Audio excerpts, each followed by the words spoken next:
mga mare! At dahil nga birthday ni mama ngayon, ay pupunta kami sa MOA. Tara, samahan niyo ako sa vlog na to.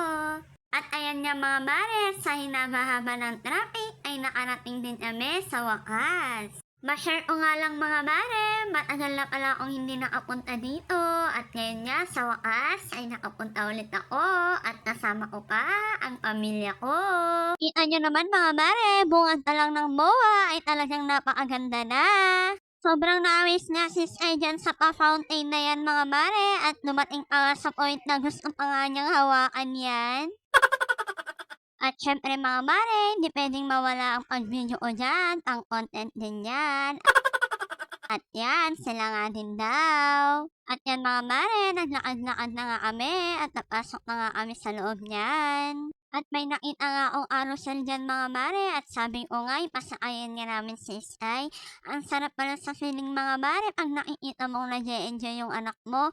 Yan nga yung sinasabi nilang healing my inner child. Ang sarap pala talaga sa feeling. At paakit na nga kami dyan mga mare, maghahanap na kami ng makakainan. At tada! Ito na nga yung mga kakainin namin mga mare. O diba? Napakadami niyan. At dahil di nga namin naubos lahat o mga mare, syempre, babalutin ko. Sayang naman kung iiwan ko, napakamahal ng bayad niyan. At syempre, hindi mawawala ang pagre-retouch natin ng lipstick mga mare para magmukha pa rin tayong maganda. At ayan, pauwi na nga kami dyan mga mare, umain lang talaga kami dito sa MOA.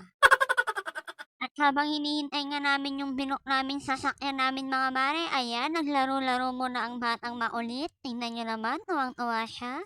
Hindi talaga napagod yan, alalaan. Yung bantay pa ang napagod. Ayan, pauwi na nga kami dyan mga mare. At kung umabot nga kayo hanggang sa video na to, paki-like and share naman. Paki-follow na rin ang page ko para ma-notify ka sa susunod na video. Ayan, salamat sa panonood. Hanggang sa susunod na vlog. Bye-bye!